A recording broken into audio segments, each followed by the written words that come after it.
Hi there, welcome to another episode on Pascal's China Lens. Now, I'm not going to talk about China, I'm going to talk about India in this episode, and more specifically, why after China's decade, the last decade, I believe that it could become India's decade, where India will shake the world as we see it in the future. And so these are some of my insights I want to give after visiting the country just a couple of weeks ago. Now, beginning of October, I made a video on YouTube where I said, can India become the next China? That was the question I asked. And I explained a lot about history, about culture, about the similarities, the differences. But the real question is, could India actually catch up with China, or maybe replace China with all the geopolitical tensions we have? Now, I had a lot of comments in this episode. Thank you for that. More than 3,000 comments where people were saying, no, India will never become the next China. And other people were saying, of course, India will become the next superpower. It's going to be the next India. But one thing that I made a mistake maybe is put this dragon against this elephant. Because many people were saying, actually, the national animal of India is not an elephant, it's a tiger. It's a tiger because it really shows the strength, the power, but also the grace of India, the aesthetics of India, and also the agility of the animal. Now, I always had thought Singapore was the symbol of the tiger, or the tiger was the symbol of Singapore, but now I really understand, after visiting India, why Indians say that the tiger is this national element. And it has a lot to do with these things like grace and strength and power and agility, because this is what I found after visiting India, how India is transforming today. Now, one of the things that I did is I visited the city of Mumbai, and for a whole week I visited lots and lots of places, and I found it a fantastic transformation. The last time I was there was more than 10 years ago, and for me the city really showed the future. I went on an innovation tour with Nextworks from Belgium, and I had a client with me, and we visited lots and lots of people that inspired us and give us some insight about the new India and the future of India. Both government discussions we had discussions with the government, but also with consultants like McKinsey. We talked with startups, we talked with entrepreneurs, with family businesses, with global businesses, with very successful businesses, businesses that failed. We talked to people that talked about sustainability, the World Economic Forum. I mean, lots and lots of things, but we also went on the streets to see how the real world is changing and what is happening in India, and also the challenge and problem that India is having. So it was an incredibly rich week that I was there in Mumbai. And this not just in just one sector. This was very cross-sectoral. We went into manufacturing, of course, into the service in the IT industry, went into chemicals and healthcare, agriculture, I mean, fast-moving consumer goods, you name it, we saw lots and lots of things.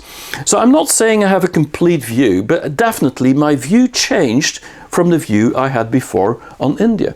Specifically because a good friend of mine, actually, he was guiding me, an Indian, a friend, and Mukesh he's called, and basically he was telling me all the context that I needed to understand the questions that I still had when I saw a different India than I had imagined. Very, very interesting trip. Now, one of the things I saw directly was that a lot of images for me were conflicting. I saw a new India, a flourishing India, a great infrastructure being built, the lights everywhere.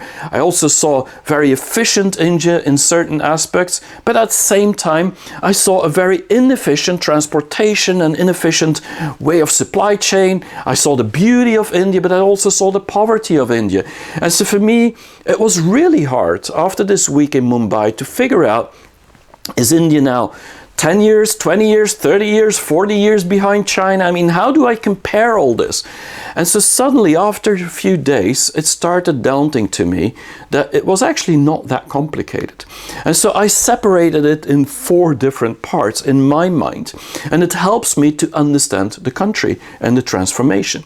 For me, when it's about social upward mobility, how poor people and vulnerable people get into the middle class and get a better life, I mean, India is probably still 30 years behind China on the whole scale of the country.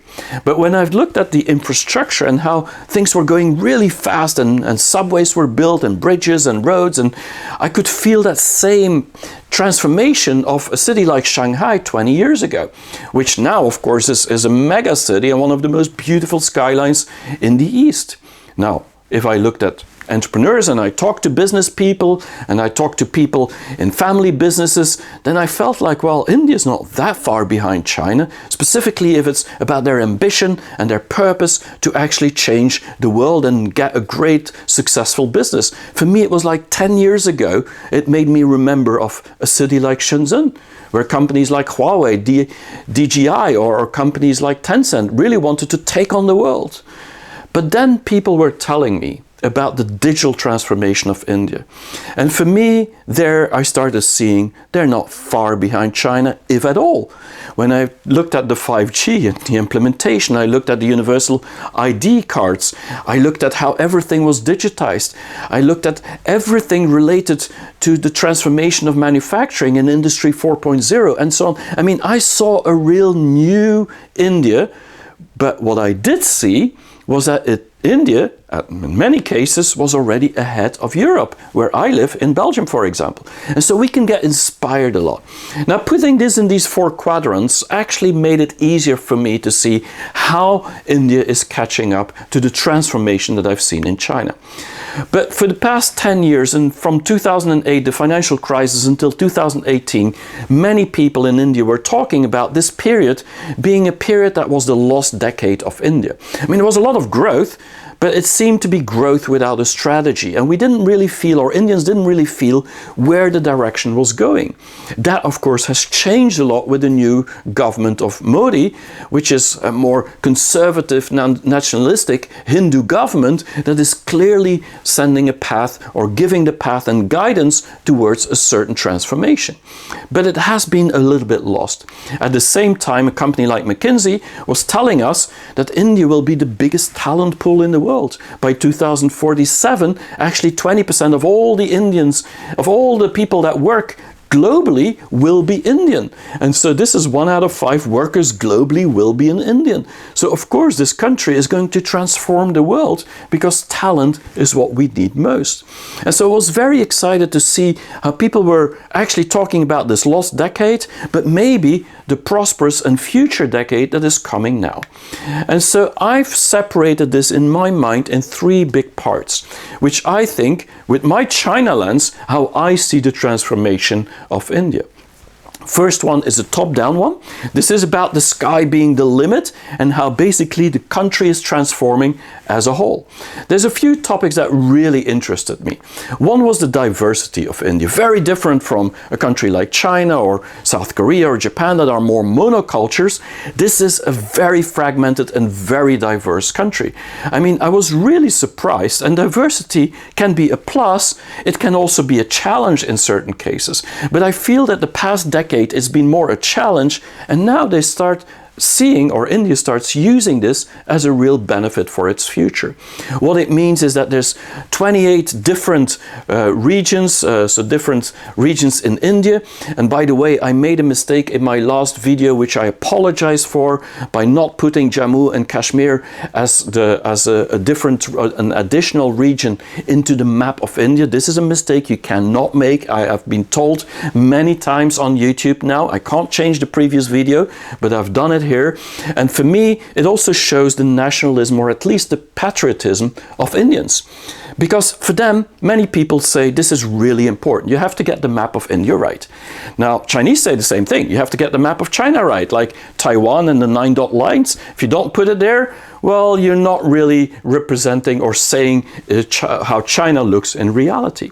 And that's where I felt the culture and this really combination of people that actually feel proud to be Indian or be proud to feel Chinese is really very similar.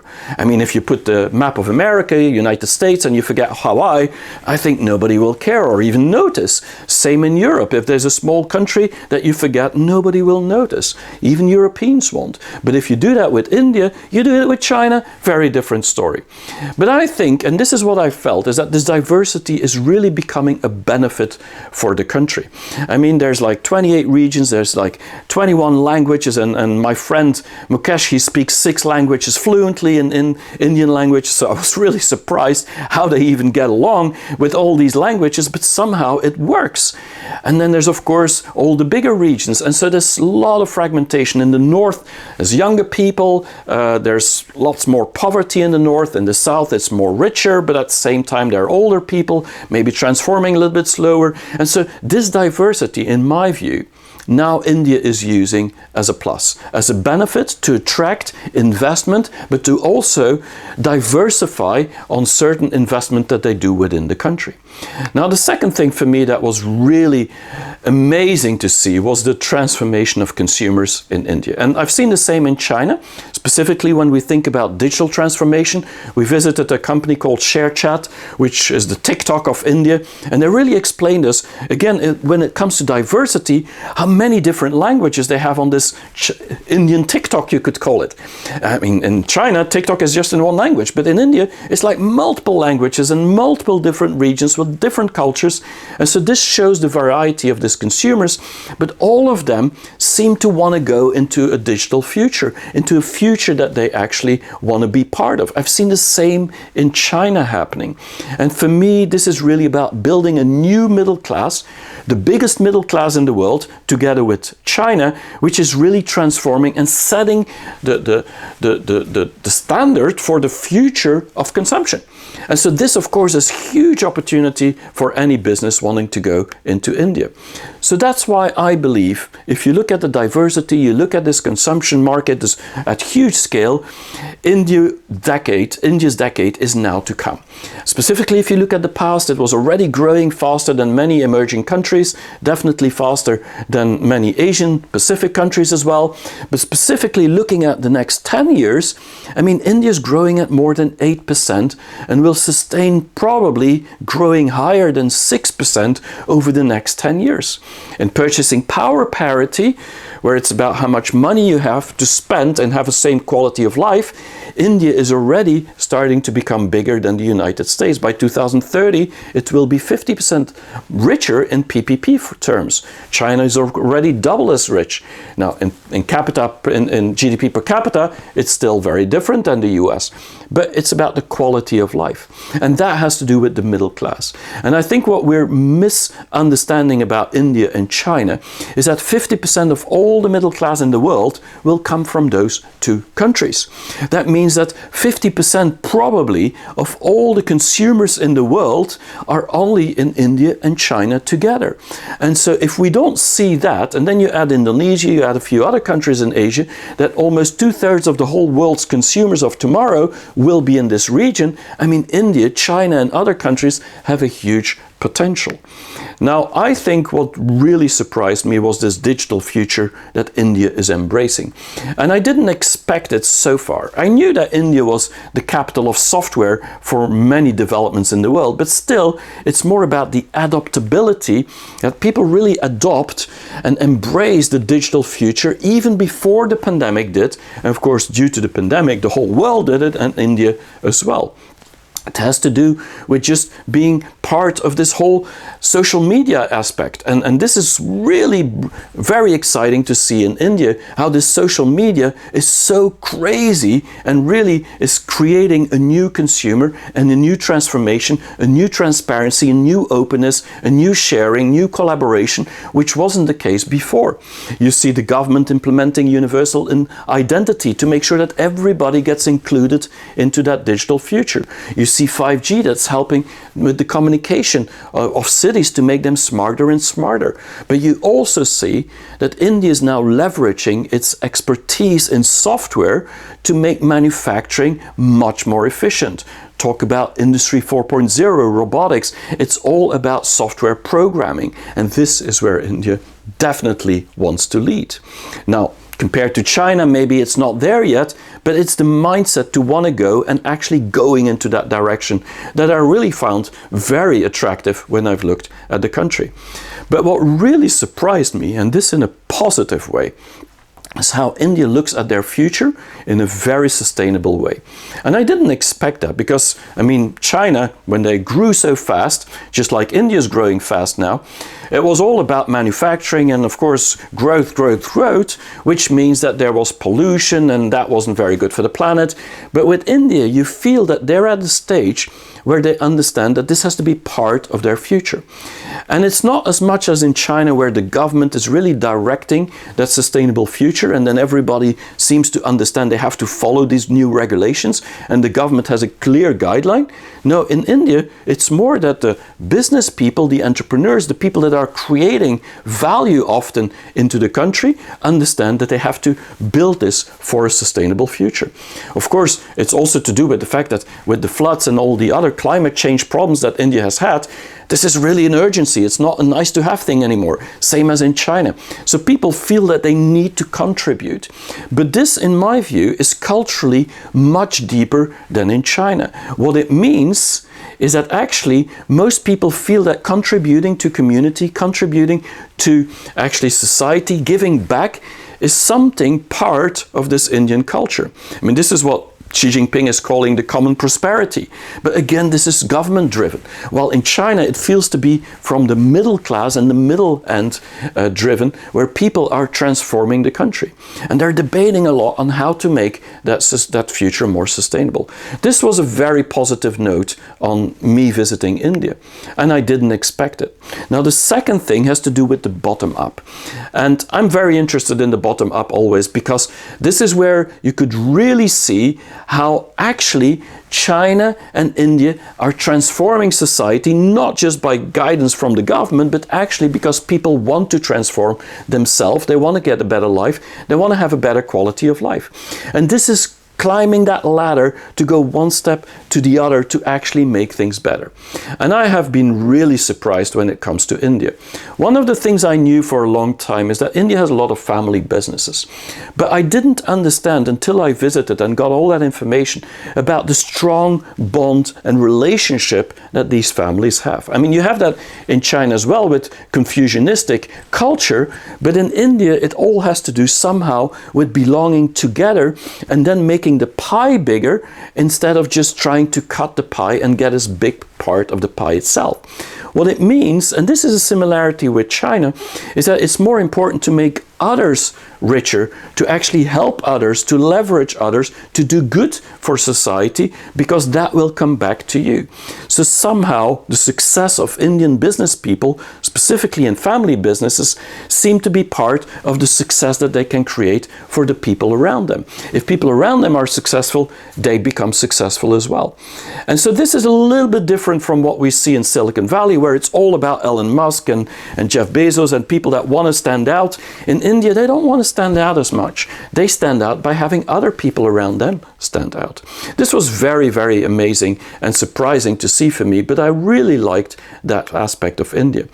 Now, when I talk to entrepreneurs and I talk to the entrepreneurs organization in India, what I saw is that they saw their chance for their future being really this decade.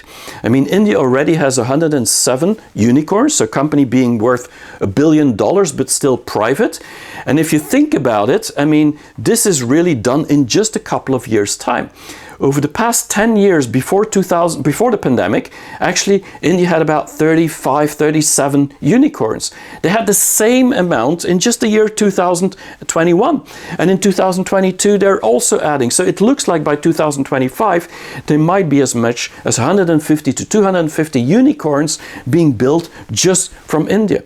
And of course, they're benefiting a lot from the link with the US, the link with the UK specifically, so the link with the North Atlantic partners, but also because they are now getting in a tension situation with China, India is benefiting from the China plus one strategy, which means that a lot of countries are thinking or are contemplating to actually move their supply chains out of China.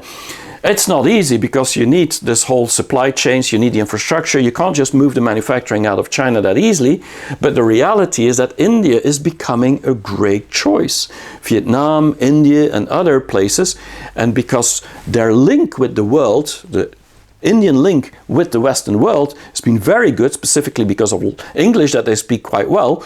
The reality is that you see these unicorns suddenly become huge amount of value in no time. And so that could be really the spark for the future of India, which we've seen in China 10 years ago as well. And that is what interests me. Now, the other thing that I've really learned about India is their common purpose that leadership is finding. I was really surprised with the leadership of India. In China, I've been following leadership for a long time. And for me, Chinese leadership is a lot about survival. But in India, it feels more about purpose. It's about trying to be making a difference somehow and doing things together. And one thing that I learned is that they often say that it's better to have 1,000 people doing one step than one person doing 1,000 steps, which is something that, of course, people like Jeff Bezos and Steve Jobs and others would actually be the one that does the 1,000 steps. We like these people like Elon Musk that does many, many steps. In India, they like to have a lot of people doing a few steps, and together they're actually doing a huge leap into the future. And I think that common purpose that has been built as part of their mission statement, their vision of the company, is something that I could feel is really similar to Silicon Valley, but at the same time there's some nationalistic or patriotic feeling in there where it's all to do with the Indian culture. Now, I always say China is the land of hope. But I now understand, or I've learned, that India, in my view, is more the land of dreams. And the difference between hope and dreams is not that big. The only difference is that with hope, you really want to do everything in order to achieve it. With dreams, you're leaving the option of the unknown in there. And so for me, the only difference, or the main difference between Indian energy and Chinese energy, because they're both very energetic and they're both agile and they want to change and they want to improve life, the big difference is that India also has invisible energy.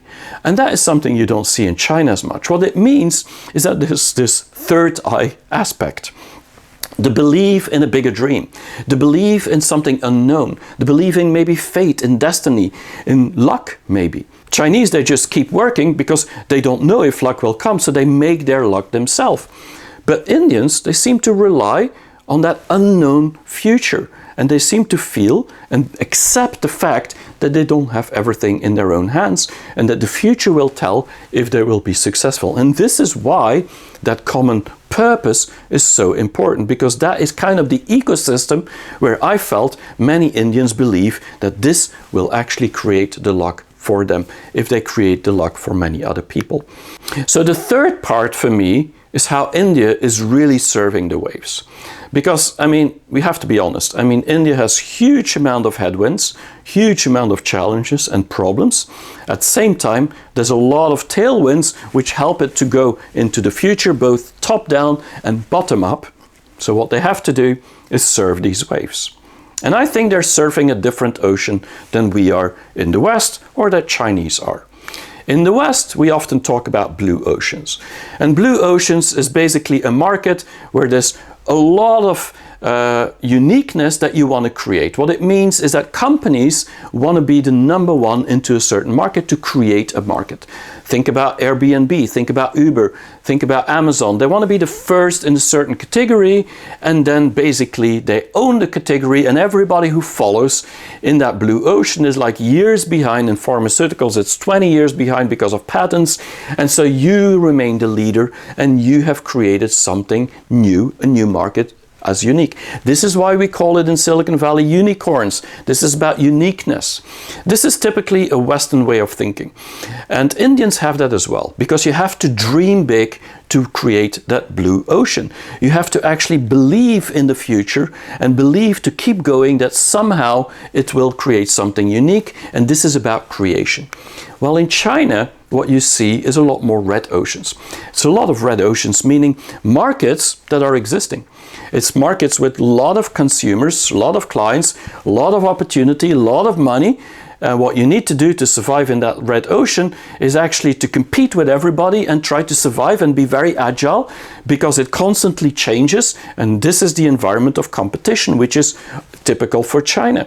And so Chinese founders, Chinese innovators, they love these red oceans because they feel they can be different, they can be better, they can be faster, they can be smarter. It doesn't have to be unique. And so this is about knowing that there's an opportunity. And this is typically for countries with big scale. If you see about China, 1.4 billion consumers, same for India. And so you see in India as well, the whole transformation, the scale, the number of consumers, the number of people working in agriculture, for example, you see this is a huge opportunity, healthcare opportunity, everything's so big that whatever you do, the market's never a niche market, or a niche market is always a big market. And so this is for red oceans, typically an Asian way of thinking that we have to go for where big markets are. Now, I believe India, and that's the interesting thing of it, has been able to mix the two of both oceans. And I believe after visiting India, I would call it a purple ocean of India, because somehow they benefit from the big dreams and being unique and make a difference or a dent in the universe. That is the blue ocean strategy, and combine that with a red ocean strategy where you see all the consumers, all the opportunities, all the markets, all the money to be made just in front of you. You just have to fight for it and work really hard for it. And so this is where I believe they've married somehow software and hardware, and married that red and blue ocean into a purple ocean. And so for me, if I would be a Western leader in a big company, I would really look at India to understand how they've been able to marry those two different opportunities. Because the advantage of a red ocean is that it's much better into change, while the advantage of a blue ocean is that once you've created it, you've created change. Now, I think India still is having some problems, but I see the end of the tunnel. There's light at the end of the tunnel. I would see that way. Light at the end of the tunnel, that means that I see that the silos are slowly disappearing. It means that women are more integrated into the workforce than they were 10 years ago, even 5 years ago. I see the caste system actually fading away more than actually we believe or are told in the West. I also see agriculture, which is very inefficient, that is actually getting a boost from technology and innovation and the government policies so that they actually can increase the productivity. I also see the debate between different parties within the democracy being very different now under the Modi government. And here's one different and interesting insight I want to share. When I visited India, one thing that I did is every Indian I met, or pretty much everyone that I met, that I talked to, I asked them one simple question. What do you think is the biggest issue of India and the reason that the past decade was lost? Or not grown fast enough, let's put it like that, compared to China at least. And this was my question, and most of them, if not all, they all said democracy. And I was really surprised about that. Why would democracy be a problem for growth? But then they started explaining me that over the many last decades, the problem was really that one politician did one thing and the other politician actually who won at the next election undid what the previous one did. So it was always 2 steps forward, 1 step back. And so you don't really speed up that way. And so this has changed a lot over the last 8 years under Modi. And this is something that I felt is very, very different from the image we have about India.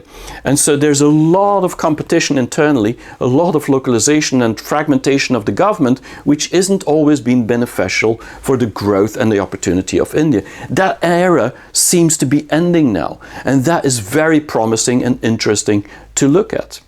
But I also believe that India needs to have 4 real big miracles, and maybe more, and you can add on the comments if you think there's more miracles than these. The first one is infrastructure, and this has to do with supply chain. It has to do with just transportation of people and goods everywhere throughout the country. I think having traveled on a train in India, I do believe there's still a lot of work to be done. And there, I think China has really transformed. And if India wants to become the superpower that China is, I think they're going to have to figure out a way to transform in the same way. I also think one of the biggest challenges in India is that there's not enough big companies. There's a lot of small companies, a lot of SMEs, a lot of pop and mom shops, and they all are proud and they want to do this as a family and want to do this together. They don't want to sell their property for a big building and make money. No, they want to keep together. So they like to be small and know each other. This is this relationship culture that I've noticed. But the problem with that, if you want to become a superpower globally, you have to somehow create these big companies. Not monopolies per se, but companies that actually make a difference on a global level. And there's not enough of them in India yet, but it might come. The other thing is simply productivity. I think that's the biggest challenge of India, and I think China is doing a lot more to try and increase that with robotization, with automation, with innovation, with talent creation and so on. I think India is still at the beginning of that road, but that is probably the most important one to get right on a short term in order to make sure that India keeps growing. The last thing I would say is that I think India really now, specifically since the war in Ukraine, you can feel that they want to make their own choices. They don't want to be another party or an alliance of the West or an alliance of China or an alliance of anyone. They want to make their own choices. And I think that's a good direction. But it means that India is starting to create its own path for the future. And I think this miracle is starting now. And if all these 4 miracles are happening at the same time, in the next decades to come, India would probably become the biggest superpower after China in the world. And so I'm very positive about it. But making miracles is not easy. China has done a number of them. India needs to do the same thing. But this is why I believe when we ask the question, can we trust China these days? I mean, many people know the answer already because China has become this superpower, and they somehow don't trust that they will actually be beneficial for the future of the world, for a better world, a better life, for the whole world. Now, I've written a whole book to explain how we should look at that. But the question, can we trust India, is a question we're never asking ourselves. And the reason we're never asking ourselves this question these days is simply because we weren't asking ourselves the question, can we trust China 20 years ago? And we are assuming wrongly, in my view, that India will just become an ally of the West and will actually become, because they're a democracy, because they're very transparent, because many reasons, they speak good English, they understand us, because of all these reasons, we're assuming that India will become more like us, more like the Westerners. And I think we're going to be very wrongly proven on that. I do believe that India wants to become the next India. They don't want to become the next anyone. And so that means that this tiger, which is an enormous strong animal that is very agile and will constantly change and has a lot of power, actually showing its grace and showing its future, will actually decide itself how to move forward. And so the only question to ask ourselves, how fast is this tiger going to run, and is it ever going to bite?